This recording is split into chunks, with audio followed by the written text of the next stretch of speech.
আবার খোসা খোসা দাঁড়িয়েও দেখা যায়, তাই যদি পুরো হুজুর হয়ে যে গেছে, তাই না একটা টাইট না দিলে খারাপ রাহন যেত না। তেমনি করছে কিতা ডক্টর মোহাম্মদ শহীদুল্লাহ রাত্রে যে মাহফিলতে আইয়ে একদিন এমনি খাইয়া টাইয়া এই রাতটা আস্তে করে গিয়ে শুয়ে রয়েছে। ডক্টর মোহাম্মদ শহীদুল্লাহ যখন ঘরে ঢুকছে, ঢুকাতে টেবিলের উপরে খানা আছে, বেগম সব শুয়ে রয়েছে। জীবনে তো এই কাম হয় না, যত রাইতেও আমারে ফালাইয়া তো খায় না। তো ডক্টর মোহাম্মদ শহীদুল্লাহ ডাক দিয়া কয়, কি মন খারাপ? আর একটু স্বাস্থ্য খারাপ? না শরীর বলে। মন খারাপ? হ। মন খারাপ কে রে? আয়না দিয়া চাইলে বুঝবেন কে রে মন খারাপ। ডক্টর মোহাম্মদ শহীদুল্লাহ বুঝা লাগছে দাঁড়িয়ে রিয়াকশন করছে। দাঁড়িয়ে কি করছে? রিয়াকশন করছে। এটা বোধ হয় চিকিৎসা অন্যভাবে লাগবে। ডক্টর মোহাম্মদ শহীদুল্লাহ আর কোনো কথা না কইয়া আবার আস্তে করে গিয়া নামাজ টামাজ কইরা খাইয়া দাইয়া আস্তে করে বিছানায় শুয়ে দিছে। গিয়া দেখে যে বেগম সাহেব বিছনাত নাই, উনি আলগা, ওই এই ডক্টর মোহাম্মদ শহীদুল্লাহ আলগা। সুবহানাল্লাহ বুঝেন না? ডক্টর মোহাম্মদ শহীদুল্লাহ শেষ রাত্রে আবার উঠটা ঠান্ডা পানি দিয়ে উজু করিয়া তাহাজ্জুদের নামাজ পড়িয়া এখন আল্লাহর কাছে কইতে আছে, আল্লাহ মাওলা রাব্বা কারীম, তুমি না বলেছ ওয়াল্লাযীনা জাহাদু ফিনা লানাহদিয়ান্নাহুম সুবুলানা, যারা তোমার পথে চলতে চায় তুমি না বিলে তারারে সাহায্য করো, রাস্তা দেখাও। ও মাওলা রাব্বে কারীম, তোমার ওলি কয় দাড়ি রাখতাম, আর দাড়ি রাখতে তোমার নবীর সুন্নাহ। কেউ কেউ ওয়াজিবও কইছে, আমি যে দাড়ি রাখতে আছি ঘরে দিয়ে রিঅ্যাকশন করছে, তোমার কাছে ভিক্ষা চাই, দাড়ির জায়গার দাড়ি থাক, বউয়ের জন্য মন খুশি থাকে, এটা একটা লাইন কইরা দাও।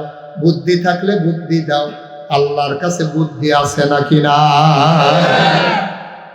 বুদ্ধি তো আল্লাহ যা দেওয়ানের দিছে। সকালবেলা নাস্তা খাইতে বইয়া ডক্টর মোহাম্মদ শহীদুল্লাহ বেগম সব যখন নাস্তা দিছে, ডক্টর মোহাম্মদ শহীদুল্লাহ কয় তেকু, কয় কেড়া কারে তে, কয় কোনতে, আরে কামের ফলান আছে তেকু, কয় আছে তো, কয় তার একটা টেহা দিয়া পাঠাচ্ছে, দুইটা প্লেট আনতো। কয়টা প্লেট? আহারে কার কাছে ওয়াজ করতে আসি? কয়টা প্লেট? তার একটা টেহা দিয়া পাঠাও, দুইটা প্লেট আনতো। এই কথা কইছে পরে এবিডি তো শিক্ষিত মহিলা, তেমনি ফিসে যাইয়া দাঁড়াই আছে, আর ফিসে দিয়া কয় দুইটা প্লেট কেড়ে। কোনো চিন্তা করে দেখলাম আমার দাড়ি যখন তোমার পছন্দ না, তো কালিকে দাবি না ঘরে দিয়ে অশান্তি করে দাড়ি দিয়ে দিতে বলা, তার লেগে চিন্তা করছি দাড়ি কামাই না। তো বেরিয়ে কয় দাড়ি কামাইতে একটা প্লেটের সাথে দুইটা গেলে, কেন দুইটাই? সুবহানাল্লাহ কোনটা গেলে? কয় দুইটাই লাগবো। আর দুইটা খেলে করতে পারেন না, দাড়ি কামাইতে তো একটা প্লেটের সাথে।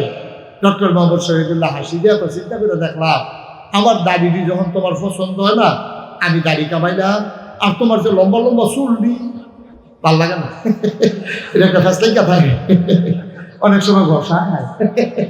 চিন্তা করছি আমি দাড়ি কামাইলাম, তুমি চুল কামাই লইবা, আর লইয়া দুইটা প্লেট। এখন বেরিয়ে ফিসে যাইয়া কয় সমান সমান। কি কয়? সমান সমান। কয় কি সমান সমান? কয় না ছাড়ছে থাও। কারে কি চাতাও? দাড়ির জায়গার দাড়ি থাও, চুলের জায়গা। সুবহানাল্লাহ কয় না তো? বুদ্ধি দিছে কারো? কথা বলা কারা বুদ্ধি দিছে? নবীরারে বুদ্ধি দেয় কারা? আল্লাহর ওলিদেরকে বুদ্ধি দেয় কে? মুমিন মুসলমান যারা তারারে বুদ্ধি দেয় কে? সুবহানাল্লাহ কয় না? জুনে কয় সুবহানাল্লাহ। এখন যখন নবীজিরে কইছে ফাত্তরটাকে কথা মনে আছে নিও, ফাত্তর কেমনে নেও? লুক হইছে 500, লুক হইছে 1000, ফাত্তর হইল একটা, এটা দিকে 1000 লুকে ধরন দেব। আল্লাহ যে বুদ্ধি দিয়া লাইছে তাই আপনারা গোষ্ঠী ফিসে উত্তর ফারাত তাইবেন একজন, দক্ষিণ ফারাত তাইবেন একজন, পূব ফারাত তাইবেন একজন, পশ্চিম ফারাত তাইবেন একজন, কুরাইশ বংশের একজন, বনু হাসিম গোত্রের একজন, উমাইয়া বংশের একজন, কেনান তামিম এমনি গোষ্ঠী গোষ্ঠী ভাগ হইয়া আইয়া সব যখন গোষ্ঠী গোষ্ঠী ভাগ হইয়া একজন করে আইছে পাইছে কয়জন হইছি? এই তো আমরা কয়েকজনে তো কাইন আমার লগে 70টা গো হেই গর। নবীজি আবার আর তারারে লইয়া ফাত্তরের কাছে গেছে, নিজের গায়ের চাদর মুবারক আডির উপরে নিজে বিছাইছে, বিছাইয়া ফাত্তরটা রান্না চাদরের উপরে রাখছে, রাখা সেটা কয় আপনার কি সব গোষ্ঠীর লুকাইছে? কহ। সব পাড়ার আইছে? কহ। তো চারুগুল দিয়ে সকলে ধরেন। সুবহানাল্লাহ কেন ধরে? এখন নবীজি ফাত্তরটা দিয়া সারছে পরে চারুগুল দিয়ে যখন সকলে বেড দিয়া ধরছে, নবীজি কয় আমার লগে লগে আইয়া সবাই সাতজনে ধরে রাখছে ফাত্তর মাইগানো সকলে পিছে পিছে আটকে আছে। নবীজি কয় ও ফাত্তরটা আনছে গাড়া, আমরা সকলে দিল্লা সুবহানাল্লাহ কোনটা গেলে কার কারো কোনো ঝগড়া টগড়া আছে কয় না, আপনার অনুমতি দিলে আমি কিন্তু জায়গা মতো লাগাই দিতাম। সুবহানাল্লাহ কোনটা গেলে আপনারা অনুমতি দিলে আমি জায়গা মতো লাগাই দিই। আনছেন কিন্তু সকলে মিল্লা এই আনা লইয়ে লাডি সোনা রেডি হয়েছি, অহন আর কেউ কোনো ফিটাফিটি লাগতো না, আসেন আমি পাথরটা লাগাই দিই। আল্লাহ নবী পাথরটা লাগাই দিলেন। রক্তক্ষয়ী সংঘর্ষের হাত থেকে আল্লাহ নবী বুদ্ধি করে গোটা জাতিকে বাঁচিয়ে দিলেন। সুবহানাল্লাহ বলবেন না? মুসলমান মন দিয়ে শুনো রে ভাই, আমার আল্লাহ রাব্বুল আলামিন এই নবীকে পাঠালেন। ১,৫০০ বছর আগে নবী বললেন তিন দল চোখ কিয়ামতের ময়দানে কাঁদবে না, এই তিন দল চোখ ছাড়া সবাই কাঁদবে। আবু হুরায়রা থেকে হাদিস বর্ণিত, খুব খেয়াল করেন, মনোযোগের সাথে শুনেন। যখন যে বলতে বলি আওয়াজ করে জবাব দিয়েন, বলেন সুবহানাল্লাহ, জোরে বলেন আলহামদুলিল্লাহ, বলেন আল্লাহু আকবার, সবাই পড়েন আমিন। নবীজি কয় তিন দল মানুষের চোখ কিয়ামতের ময়দানে কাঁদবে। এছাড়া যত মানুষ আছে সবাই হাউ মাউ করে কাঁদবো। কেউ এর চোখের পানি দিয়ে আডুমান পানি হইব, কেউ এর চোখের পানি দিয়ে কবর সমান হবে, কারো চোখের পানি দিয়ে বুক সমান হবে, কেউ পানির নিচে হাবুডুবু খাবে। মাত্র তিন দল লোক, তারা কাদা কান্নাকাটি করা লাগবে না। সুবহানাল্লাহ বলবেন না? এখন আপনারা অনুমতি দিলে আমি এই তিন দলের কথা পাম, যেন আমরা ওই তিন দলের ভিতরে পড়ে যাইতে পারি। দরকার আছে নাকি নাই? আর আপনার যদি কোনো আমরা কান দাম না হইলে কইলাম, আপনার অসুবিধা কি? না আসলেও তো আমার অসুবিধা কি? আমার কোনো অসুবিধা আছে? তাহলে তিন দল লোক কিয়ামতের ময়দানে কাঁদবে না। এই তিন দলের ভিতরে কি আমরা পড়তেন চান বা কথা না পড়তেন চান? এক নম্বরে হইল ওই চোখ, যেই চোখ কোনোদিন হারাম জিনিসের দিকে তাকায় নাই। সুবহানাল্লাহ বলবেন না? আর আমরা হারাম জিনিসের দিকে তাকাই নাকি তাকাই না? কথা না তাকাই নাকি তাকাই না? টেলিভিশনও চায় নাকি চায় না? এমন একটা টেলিভিশন নাই এলাকা, এমন একটা চা স্টল নাই যেই চা স্টলটার ভিতরে টেলিভিশন নাই। ঠিক কিনা কম? তার ফুজি রইল টেলিভিশন, লুঙ্গিটা দিয়ে সাইকেলের চোখে বান্ধা বকলের তলে কইয়া টেলিভিশনটা লইয়া দোকান খুলে আবার যাইতে টেলিভিশনটা লইয়া যাইয়া। আর কয়টা কাপ আছে, আর দুধ কয়েকটা বেলা দুধ দিয়া যায়, ফাঁসের দোকানতে সার চিনি হাওয়া তামে এই সন্ধ্যার সময় টেহা দিয়া টেলিভিশনটা লইয়া বাইক যাই রইল তার ফুজি। আর আমরা দেশের বেড়াইতে নামাজের নাম দিয়ে মসজিদের সামনে গিয়া ওই সাইজ করো। এবার এত নামাজি হইছে, আজান দেওয়ার আগে এবার মসজিদ আইয়া পড়ে, এবার বউয়ের সন্দেহ কইয়া নামাজ পড়াইতাম পারি না। আর ওখানে আগে আগে দিয়ে বইয়া থাকে, নাতি আইয়া দেহে এবার কি এর বসি সাইজ করো। ওটা সাইজ করলো বললো তো সারছি। বুড়া বেড়া হো কষ্ট লাগে, ও বুড়া বেড়া দাড়ি থাক না, চোখটি গাতাত গেছে গা, টেলিভিশনটা সাইডে দিয়ে রাখছে, আর ইচ্ছা মতো টেলিভিশন সাইতে আছে, সেগুলো দিয়ে আকামত দিয়ে লাইতে আছে। আর ভোরে ভোরে মসজিদও যায় না, নানাত করে টিটকারি মারতেছে, দাদা একামত দিয়ে গেছে, আপনি বইয়া রয়েছেন কোন আশা? এবার আরে শুরু হইতে রুকুত যেত না, আর কিন্তু চাইয়া লই এবার সাইতে আছে।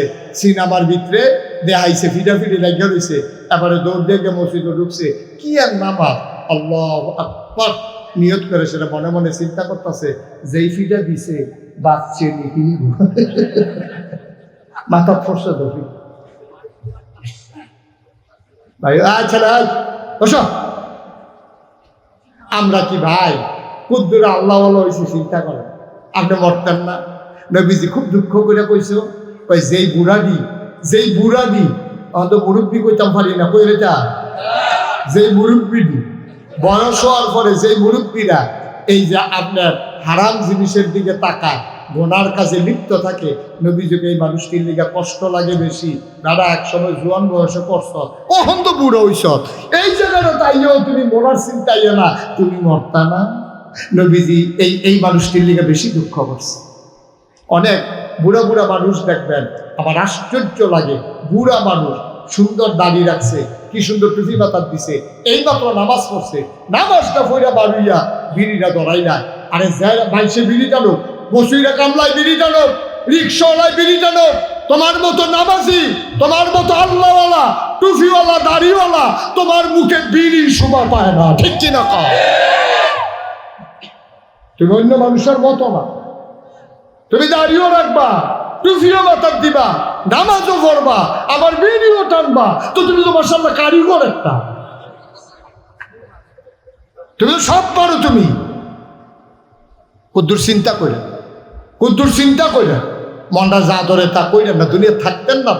কথাটি হয়তো আপনার কাছে বিষের মতো লাগবো, যে বেড়ায় বিড়ি টানে, হ্যাঁ বেড়াচ্ছে কি তার আর বুঝুন নাই বাংলাদেশ করতে গিয়ে বিষয়টা বার করতে বেড়াবে না। পা একটু চিন্তা করে চলবে, কুদ্দুর চিন্তা করে চলবে। আপনার মতো মানুষ এটা হয় না, আপনি পারেন না। এটা আপনি একটা সুরত ধরছেন, কিন্তু সিরতটা আপনি মিলাইতে পারেন নাই, চরিত্রটা আপনি নষ্ট করে ফেলছেন। এটা কোনো মানুষের জিন্দেগি হইতে পারে না। তাহলে এক নম্বরে ওই চোখ যে কিয়ামতের ময়দানে কান্নাকাটি করা লাগবে না, যেই চোখ কোনোদিন হারাম জিনিসের দিকে তাকায় নাই। আল্লাহ যেন হেফাজত করে, সবাই বলা আমিন। আল্লাহর নবী কয় দুই নম্বরে ওই চোখ, যেই চোখ রাত জেগে জেগে সীমান্ত পাহারা দিয়েছে, মুসলমানদেরকে পাহারা দিয়েছে, দেশের পাহারা দিয়েছে, বর্ডার গার্ড, বিজিবি। আমি যখন রাতে মাহফিল থেকে যাই, রাস্তার ভিতরে অনেক সময় পুলিশের সাথে দেখা হয়, বিজিবির সাথে দেখা হয়। আমি গাড়ি থেকে নেমে অনেক সময় জড়াইয়া ধরি। আমি বলি, ভাই তুমি এটারে চাকরি মনে করিও না, তুমি এটা মনে করিও একটা ইবাদত। আল্লাহর নবী বলেছেন, রাত জেগে জেগে যে সীমান্ত পাহারা দেয়, ওই চোখ কিয়ামতের ময়দানে কোনোদিন কান্নাকাটি করা লাগবে না। বলো সুবহানাল্লাহ। আমরা মহল্লার ভিতরে যখন চুরি ডাকাতির ভয় হয়, তো এলাকার ফলাফলি মিল্লা মিটিং করে, আমরা সবাই মিললে এলাকা পাহারা দেয়। আর যে এই ব্যক্তি দুইজন, পরের দিনে এই ব্যক্তি দুইজন, আপনি ভাগ ভাগ করে পাহারা দেয়। এটা শুধু পাহারা না, নবীর হাদিস অনুযায়ী এটা রাত জেগে জেগে মুসলমানের সম্পদ, ইজ্জত, আব্রু পাহারা দিল। এই চোখ কিয়ামতের ময়দানে কান্না করা লাগবে না। সুবহানাল্লাহ বলবেন না? কত দামি কথা দেখেন। তিন নম্বরে ওই চোখ, যেই চোখ আল্লাহর ভয় একটা সেকেন্ডের জন্য হইলেও কেঁদেছে, মাসির মাথার পরিমাণ এক ফোঁটা পানি ফেলেছে। মুসলমান, তুমি মুসলমান হইছ, তুমি বড় ভাগ্যবান। তুমি আল্লাহ চিনেছ, নবী চিনেছ, তুমি কোরআন পেয়েছ, তুমি নামাজ পেয়েছো, রোজা পেয়েছো, তোমার বড় সাকপাল রে ভাই। তুমি যদি আল্লাহর ভয় অন্তরে নিয়ে, ভয়টা কি খেয়াল করে শুনো, আমরা শেষের দিকে যাই। আল্লাহর ভয় কারে কয় শুনো, কিয়ামতের ময়দানে তুমি যখন উঠবা, হিসাব নিকাশ কিন্তু গোনা হবে না, সওয়াব গোনা হবে না, সওয়াব ওজন দেওয়া, সওয়াব মাপা হবে। কিয়ামতের ময়দানে তোমার সওয়াবগুলা পাল্লায় যখন দেওয়া হবে, গোনার পাল্লাটা নিচে নেমে যাবে, সওয়াবের পাল্লাটা উপরে উঠে যাবে। একটা গোনা বেশি, একটা সওয়াব কম, একটা গোনা বেশি হইলে জাহান্নাম, একটা সওয়াব বেশি হইলে জান্নাত। তুমি পাগলের মতো দৌড়াইবা, একটা সওয়াব যদি পাইতাম জান্নাতে চলে যেতাম। একটা সওয়াব, আরে একটা সওয়াব রে, একটা সওয়াব, একটা সওয়াব। তুমি পাগলের মতো দৌড়াইবা। একটু খেয়াল করেন, একটু খেয়াল, উঠাউঠি করেন না, বসেন সবাই, শেষ করে দিচ্ছি আমি। প্রচন্ড গরম তো, কষ্ট হচ্ছে না, বসেন। তো সওয়াব একটার দরকার, কয়টা দরকার না, কথা বলা কয়টা? একটা মাত্র সওয়াব হলে আপনি জান্নাতে যাইতে পারবেন। আপনি পাগলের মতো কিয়ামতের ময়দানে ঘুরতেছেন, এমন সময় হঠাৎ করে দেখছেন যে আপনার মা, যে জন্ম দেওয়া মা আপনার সামনে পড়ছে। মা, আম্মা, আম্মা, ও মা, একটা সওয়াব দাও মা, তোমার কাছে থাকলে একটা সওয়াব দাও। মা ফিরে বলবে, কিসের সওয়াব? দাদা আমি তো কটা সওয়াবের লেগে দৌড়তে আছি, আমার কাছে সওয়াব আর পাইবা না। ফলাটা কান্দাকে দেবো, আম্মা তোমার মনে নাই আমি যখন ছোট আসতাম, আমার যে একবার টনসিল ফুলছিল, তুমি যে আমার রান্না সেরা ওই যে এই সাউথ চুরি করিয়া আমি নিয়ে আইসক্রিম খাইছিলাম, তুমি কইসলা আইসক্রিম খাইস না ফুল, টনসিল ফুলছে আরো বাড়বো, তোর গলা ভাঙ্গা যাইব, তুই কষ্ট পাইবি। আমি তো ছোট মানুষ বুঝছি না, তুমি গেছো গোসল করতা। আইসক্রিম ওলা যখন ডাক দিছে, আমি তখন আইসক্রিম ওলারে সব লইয়া আইয়া আইসক্রিম কিনা ঘরের সিফাত খেলিয়ে খেলিয়া আমি আইসক্রিম খেতেছি, তুমি দেখা লাইছো। তুমি ডাক দিয়া কইছো আইও, আজা বাইতাইও, এই কথা কইছো। পরে আম্মা আমি ডরাইছি, আমি আর সারাটা দিন বাড়িতে যাই। মা ও আম্মা, সারাটা দিন আর বাড়িতে যাই নাই গো আম্মা। ভয়ে ভয়ে লুকাইছিলাম। কোথায় গেছি? রাস্তায় রাস্তায় ঘুরছি, দুপুরে খাইতেও আসি নাই। তুমি মনে করছো সন্ধ্যা হলে সন্তান আসবে? সন্ধ্যা হয়ে গেল, মাগরিবের আজান পড়ে গেল, পাখিগুলো আপন নিরে ঘুমিয়ে পড়লো, গরুগুলো গোয়াল ঘরে, শিশুরা মায়ের বুকে ঘুমায়। আমি তো ঘরে যাই নাই ভয়ে ঘুমায়। তুমি তো পাগল হয়ে গেছিলা। আব্বা যখন বাজার থেকে আসছে, তুমি ডাক দিয়া বলছো দাদু নাই। আব্বাই তাড়াতাড়ি টর্চ লাইট লইয়া বার হইছে, আমার বড় ভাই হারিকেন লইয়া বার হইছে। তুমি পাগলের মতো ঘুরতে আসো, আমার ফুট কই ফুটে কই। আমি তো ঘরে যাই না, সারাটা দিন আমার খাওয়া নাই, গোসল নাই, ঘুম নাই। আমি ভয়ে ঘরের পেছনে খেরকুড়ার নিচে গিয়া ঘুমাই রইছি। সবাই খুঁজতেছে, আমারে পায় না, কেউ পায় না আমারে। তুমি ঘরের পেছনে গিয়া তাকায় দেখো, আমার পা গুলা দেখা যায় মশায় কামড়াইতে আছে। তুমি আমার টানতে টানতে ভিতর থেকে বের করেছো, আমারে কুলডার ভিতরে জড়াইয়া ধইরা কান্না শুরু করছো। আমিও কাঁদতে আছি ভয়ে। তুমি না কইছিলা পুত্রে, অসন্তান আমার ভয় পাওয়ার কিছু নাই। আমি কি তোরে মাল্লা বল নাকি? তুই না ওই আইসক্রিম খাইলে খাইছ, আমি কি তোরে মাল্লা বল? সারাদিন কইয়াছিলি। দেখো আম্মা, ডরে আমি ঘর আইছি না।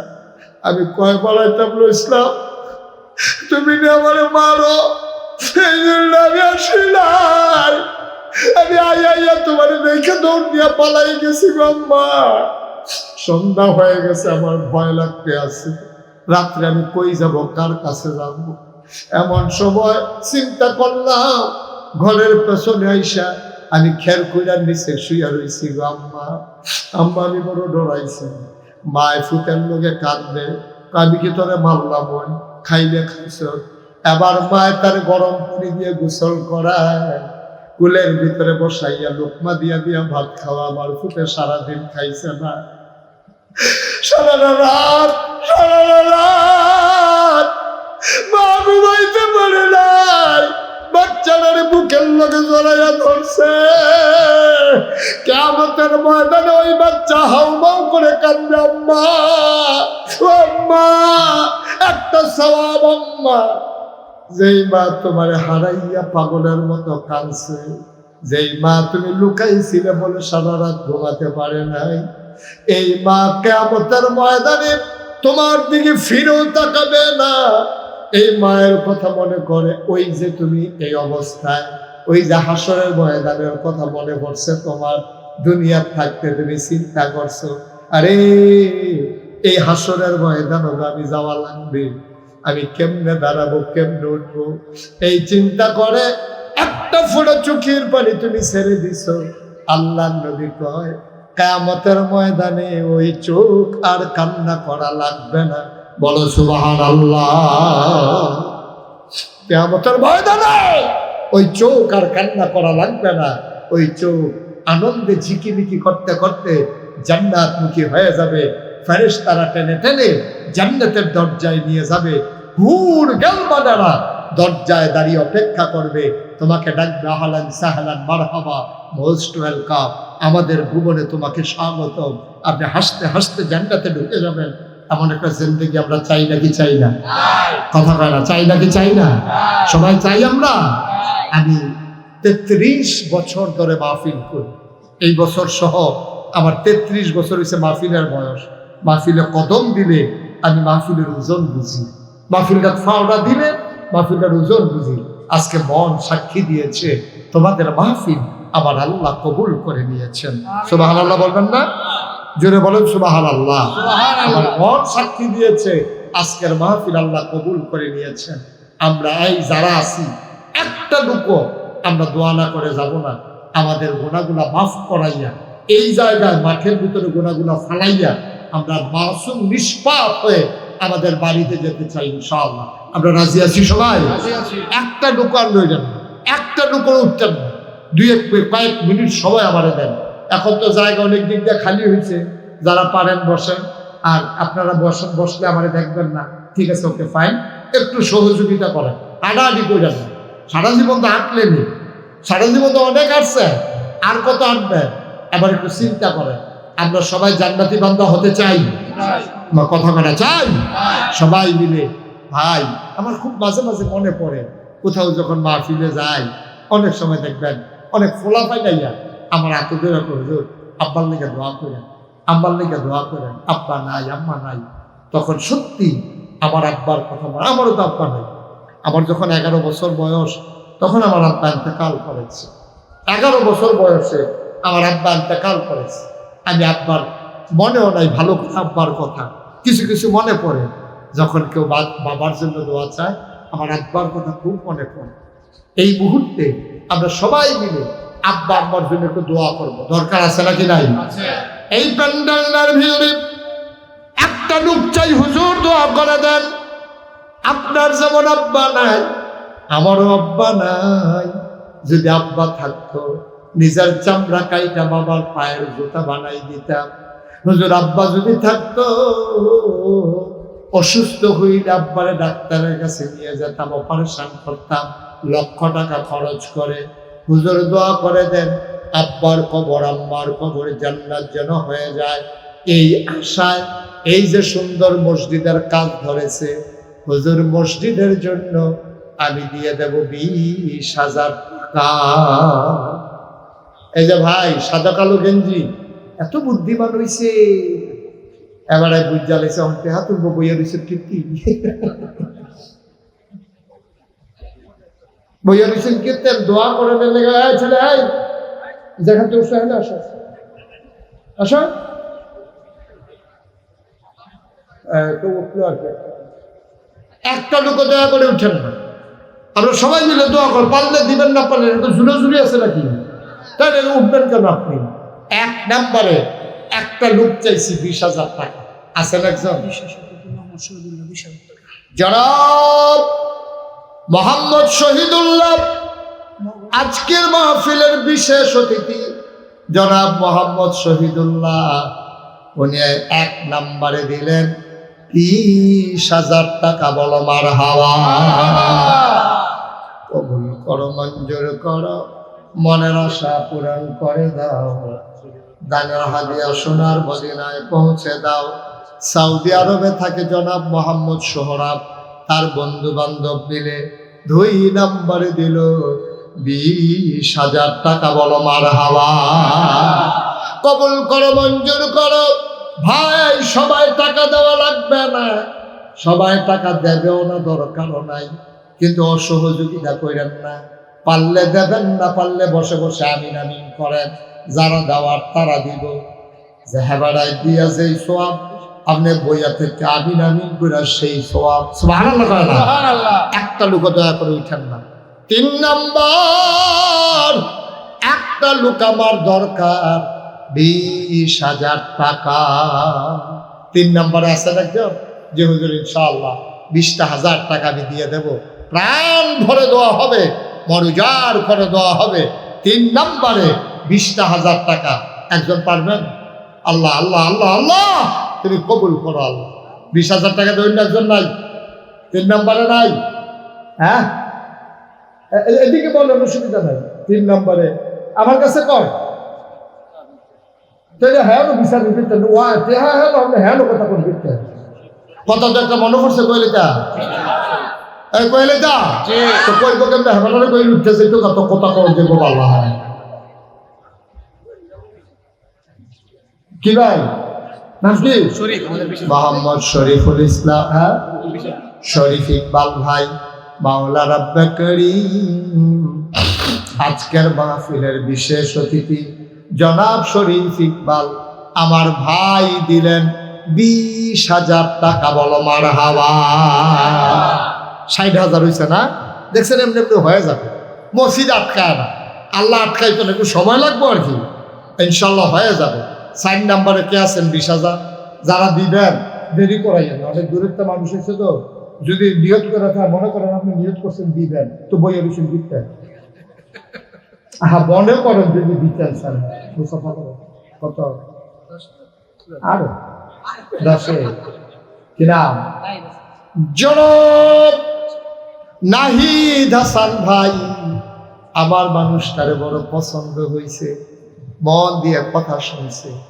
আমার নাহিদ ভাই উনি দেবেন 10,000 টাকা।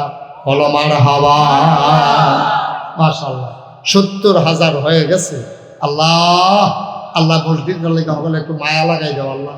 আল্লাহ তুমি তো দিলে পারো, একটু অন্তরটা মায়া লাগাই দাও। কত হবে, কত টাকা খরচ করে একজন আসেননি যে হুজুর ইনশাল্লাহ আমিও 10,000 টাকা অথবা 20,000 টাকা দিয়ে দেবো, নাই কথা কয় না, না ইয়ার, হ্যাঁ জনাব। আহা বাবা, তুমি এটা কি করলা বাবা, কি করবা তুমি বাইক দিয়ে আগে? আহা মনে করছে আগে রওনা দিলে আগে বাইক যাও, যা কথা দেখা মনে করছে। এই যে আগে যে যত কই উঠিস না কইছে, এখন তো শীতকাল নাই, আল্লাহকে সাইডুগুলটা বেড়া নাই, তো মাহফিল যে সাইডুগুলটা বেড়া দিয়া রাখছে, বেড়ার হেগুল কি হাতে দর করতে পারতো না। আমি যত কই উঠিস না, আমি চাইছি এই ফেল হাতে হেগুল উঠতে দিছে দৌড়।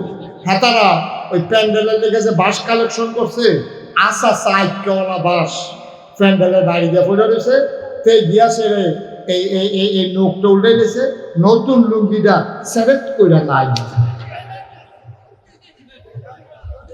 আছে, লুঙ্গিটা শেষ, নোকটা গেছে উল্টাইয়া এমন রক্ত ছুটছে, তার শেষ পর্যন্ত এইটা নিচে হাসপাতালও নিচে পড়ে, তে ব্যান্ডিজ ট্যান্ডিজ করে দিছে, তে মনে করছে উঠাইয়া পড়বো, তে উঠতে লইছে পরে ডাক্তারের অসম্ভব উঠন যেত না হয়, উঠনের লগে লগে আবার রক্ত ছুটতে যাবো না, এই কথা কইছে। আরে কি শুরু করছে রে, যখন তো কইতাম না কথাটা বাদ দিয়ে বলে কেন আমিন কর, জোরে কর আমি। এখন করছে কিন্তু যখন তো উঠতে লইছে ব্যান্ডেজ দিছে পরে কয় যে এখন উঠবেন আবার রক্ত ছুটবো, তে হত্যা রয়েছে, রক্ত কোনো মতে থামছে, রাইতের বাজে 2:30, তে রিক্সা লই আইতে আছে, আর সকলতে মাহফিলেতে গিয়া ঘুমাইয়া মাইদি দিয়ে পেশাব করতে উঠছে, তার লোকে দেখা হয়েছে। আমি আগে রওনা দিলে আগে বাচ্চা দিতে পারবেন, এটা কি সম্ভব? সুতরাং কইছি বল এক লোকে বাচ্চাইবেন, এটার ভিতরে রহমত সুবহানাল্লাহ কয় না, তো যদি ফানাফানি করবেন না, বিপদ আইতে সেকেন্ডও লাগতো না, তারা হুড়ে করে দৌড় দিবে, ফিসটাকে সার্ভিকে হুইয়া করতে না দিতে পারে, তখন আমরা বুঝবো কারবার কি যাইতে আছে, ঠিক রে? উঠোনের লেগে তো ফাড়াফাড়ি, আল্লাহ যেন হেফাজত করে সবাই কোনা আমি। আমরা এখন 70 হয়ে রয়েছে, কত 70,000 কিন্তু হিসাব করে কিতা কর 300 কম করে ও জনালার দিন কো, হ্যাঁ আমরা তো 300টা তুমি লইবা না কইয়া, আচ্ছা কইয়া লইও। জনাব বাসানিয়া নিবাসী জনাব মোহাম্মদ জয়নাল আবেদিন 300 কম আমরা মানি না, ঠিক নিও মানেন আপনারা? তারপরে 300 বেড়াইয়া দিব, আপনি দিলেন 20,000 টাকা, বলো মারহাবা। হয়ে গেল কত? 90,000 টাকা। মারহাবা পায় না? কবুল করো, মঞ্জুর করো। 70 20 90, আল্লাহ কবুল করো, মঞ্জুর করো। এখন 10,000 থেকে একটা লোক আমার লাগবে আল্লাহ 15 কি কোয়াক্তার কাছে বিদায় সৌদি বাইরে থাকে, বাইরে বড় হয়ে থাকে রে, বাইরে আরে বিদেশ, বাইরে মানে বিদেশ। তোমরা তো মনে করছো ঘরের বাইরে, না না। জনাব কিনা মোহাম্মদ আক্তার হোসেন বাইরে থাকে, বিদেশ এখন দেশ আক্তার ভাই এদিকে একটা তো আছে এদিকে আছে হ্যাঁ তা আজকে মনে হয় নির্বাচন করবো সামনে আছে কিতাবের ফত